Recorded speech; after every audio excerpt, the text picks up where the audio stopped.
Welcome 11 star mysteries. हम आपके लिए सच्ची कहानियाँ लाते हैं। हमारे साथ रहिए, चलते हैं कहानी की तरफ। तमिलनाडु के साहिली शहर के मज़ाफ़ात में बसा ये कस्बा अपनी खूबसूरती और सुकून के लिए मशहूर था। यहाँ की फ़ज़ाओं में समंदर की नमकीन खुशबू और नारियल के दरख्तों की सरसराहट हमा वक्त मौजूद रहती थी। ऐसी पुरसुकून कस्बे में अर्जन और प्रया की जोड़ी सबकी पसंदीदा थी। अर्जन एक मुतवस्सित तबके का मेहनती नौजवान था, जो शहर के एक गैराज में दिन रात काम करता ताकि अपनी छोटी सी दुनिया को खुशियों से भर सके। प्रया एक सादा, रहमदिल और बेहद खूबसूरत लड़की थी, जिसकी मुस्कुराहट अर्जन की दिन भर की थकन उतार देती थी। इनकी शादी को 5 साल बीत चुके थे। मोहब्बत में कोई कमी ना थी, मगर एक ऐसी टेस्ट थी जो दोनों के दिलों में अक्सर उठती थी। इनके आंगन में अब तक किसी बच्चे की कलकारियां नहीं गूंजी थी। ये एक ऐसी महरूमी थी जो प्रया को अक्सर उदास कर देती। वो अक्सर रातों को खिड़की के पास बैठकर आसमान के तारों को देखती और खामोशी से आंसू बहाती। अर्जन जब उसे इस हाल में देखता तो उसका दिल भर आता। वो उसे पीछे से आकर गले लगा लेता और उसके सर पर हाथ रखकर कहता, प्रया, तुम मेरी जिंदगी हो, तुम मेरी कायनात हो, मुझे और किसी की जरूरत नहीं है। क्या हम दोनों एक दूसरे के लिए काफी नहीं है? अर्जन का यह हौसला प्रया को जीने की हिम्मत देता, मगर वो नहीं जानते थे कि तकदीर इनके इस छोटे से सुकून को भी छीनने की तैयारी कर रही है। सर्दियों की एक लहर ने कस्बे को अपनी लपेट में ले रखा था। धुंध इतनी गहरी थी कि हाथ को हाथ सुझाई नहीं देता था। इसी दौरान प्रया की तबीयत अचानक बिगड़ गई। उसे शदीद बुखार हुआ और सीने में ऐसा दर्द उठा कि उसका दम घुटने लगा। अर्जुन बदहवास हो गया। उसने उसे अपनी पुरानी मोटरसाइकिल पर बिठाया और अस्पताल की तरफ भागा। शहर का सबसे बड़ा मिशन अस्पताल इस वक्त इमरजेंसी केसेस से भरा हुआ था। अस्पताल की काली दीवारें और फिनोल की बू अर्जन के दिल में एक अनजाना खौफ पैदा कर रही थी। वहां डॉक्टर जोसेफ ड्यूटी पर थे। वो एक मुखलिस और तजर्बाकार सर्जन थे, मगर इस रात बदकिस्मती से अस्पताल के अमले पर काम का बोझ हद से ज्यादा था। परिया को जब इस स्ट्रेचर पर लाया गया तो वो दर्द से तड़प रही थी। अर्जन ने डॉक्टर जोसेफ के पैर पकड़ लिए। डॉक्टर साहब, ये मेरी कुल कायनात है, इसे कुछ नहीं होना चाहिए। डॉक्टर ने उसे तसल्ली दी और परिया को ऑपरेशन थिएटर ले गए, मगर वहां हालात तेजी से बिगड़ गए। अस्पताल में जरूरी अद्वियात की कमी थी, या शायद किस्मत ही रूठी हुई थी। दौराने इलाज परिया का दिल सदमा बर्दाश्त न कर सका और वो जानबर न हो सकी। जब डॉक्टर जोसेफ थिएटर से बाहर आए तो उनके चेहरे पर थकन और शिकस्त के आसार वाजे थे। उन्होंने अर्जन से कहा, हमने बहुत कोशिश की अर्जन, लेकिन इन्फेक्शन बहुत फैल चुका था और दिल ने साथ छोड़ दिया। I am sorry. अर्जन के लिए ये अल्फाज किसी एटमी धमाके से कम ना थे। उसे लगा जैसे कायनात का तवाज़ुन बिगड़ गया हो। उसने चीख मारकर डॉक्टर का गरीबान पकड़ लिया और उसे दीवार से दे मारा। तुम लोग सिर्फ पैसे बटोरते हो।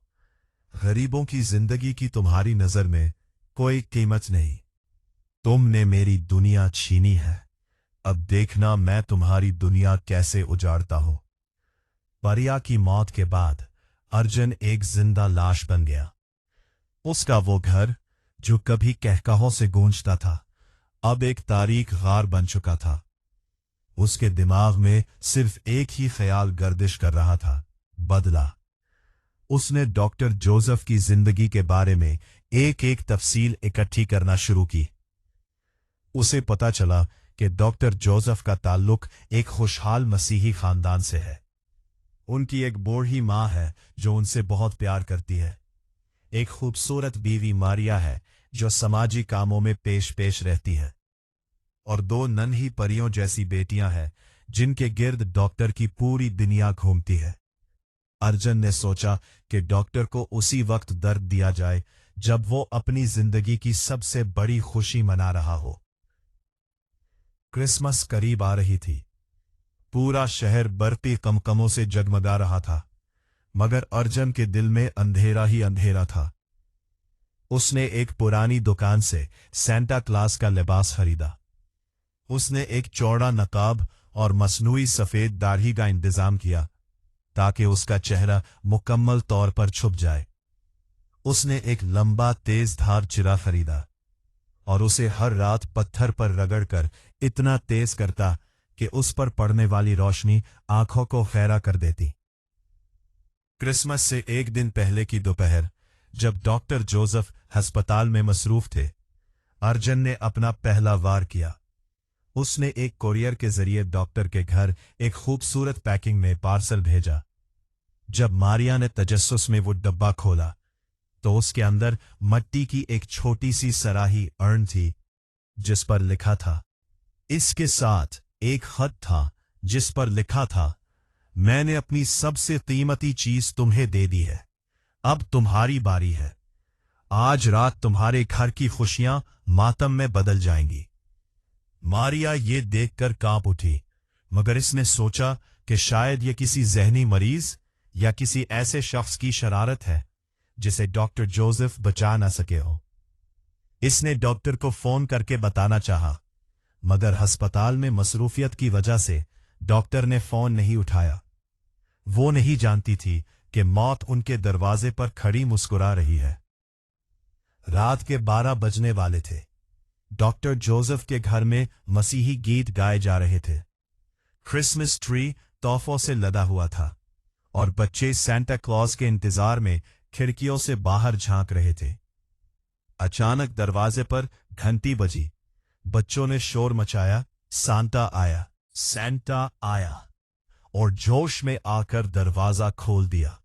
बाहर एक लंबा चौड़ा सेंटा क्लॉज खड़ा था जिसके हाथ में एक बड़ा सा सुर्ख बैग था। बच्चे उसकी तरफ लपके, मगर अर्जुन, जो सेंटा के लिबास में छुपा एक दरिंदा बन चुका था, अंदर दाखिल हुआ। उसकी आंखों में वो वहशत थी जो सफेद दाढ़ी के पीछे किसी भूखे भेड़िए की तरह चमक रही थी। उसने बैग से तोहफे निकालने के बजाय अपना खंजर निकाला। पहला वार उसने मारिया पर किया जो किचन से कहवा लेकर आ रही थी। घर में चीखों पुकार मच गई, मगर अर्जुन पर खून सवार था। उसने डॉक्टर की बूढ़ी मां को फर्श पर घसीटा और फिर उन मासूम बच्चियों की तरफ बढ़ा जिनकी चीखें दीवारों से टकराकर दम तोड़ गई।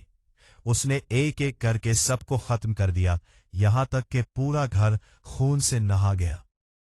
जब डॉक्टर जॉ पहत पहुंचकर घर पहुंचे, जब डॉक्टर जोसेफ अपनी शिफ्ट खत्म करके घर पहुंचे, तो वहां सिर्फ मौत का सन्नाटा था। अंदर दाखिल होते ही उनके पैरों तले से जमीन निकल गई। उनकी बीवी, मां और बच्चे खून के तालाब में पड़े थे। सोफे पर वही सेंटा क्लॉज का खून आलूद मास्क रखा था और दीवार पर खून से जली हुरूफ में लिखा था, जिम्मेदारी मुकम्मल हुई। इस बहिमाना कत्ले आम की खबर पूरे मुल्क में फैल गई। चूंकि मकतूल खानदान और कातिल का ताल्लुक अलग अलग मज़ाहिब से था, इसलिए शहर में शदीद मजहबी कशीदगी पैदा हो गई। बलवाई सड़कों पर निकल आए, जलाओ घेराव शुरू हो गया और पुलिस के लिए यह केस अमनो अमान का मसला बन गया। पुलिस की मुताद्दिद टीमें अर्जुन की तलाश में निकली। आखिरकार एक मुखबिर की इत्ला पर पुलिस ने शहर के बाहर एक पुराने अजाड़ कब्रिस्तान को घेरे में ले लिया। अर्जुन वहां एक टूटी हुई कब्र के पास बैठा था। उसने अब भी वही खून आलूद कमीज पहन रखी थी और परिया की तस्वीर हाथ में लिए दीवानावार हंस रहा था। इंस्पेक्टर ने उसे हथियार डालने को कहा, मगर अर्जुन के चेहरे पर कोई पछतावा नहीं था। उसने अपनी जेब से एक जहरीली गोली निकाली। उससे पहले कि पुलिस उसे पकड़ती, उसने वो गोली निगल ली। उसका जिस्म तशन्नुज से कांपने लगा और चंद लम्हों बाद वो परिया की तस्वीर सीने से लगाए ठंडा हो गया। अर्जुन की मौत के साथ ही उसके इंतकाम की आग तो ठंडी हो गई, लेकिन उसने 2 खानदानों और पूरे शहर के सुकून को हमेशा के लिए राख कर दिया। आज भी उस कस्बे में लोग क्रिसमस की रात घरों से बाहर निकलने से डरते हैं, क्योंकि उन्हें लगता है कि शैतानी सांता अब भी कहीं आसपास ही मौजूद है। मैं उम्मीद करता हूँ कि आपको हमारी आज की कहानी पसंद आई होगी। हमारे साथ रहने का शुक्रिया। Please follow and subscribe 11 star mysteries.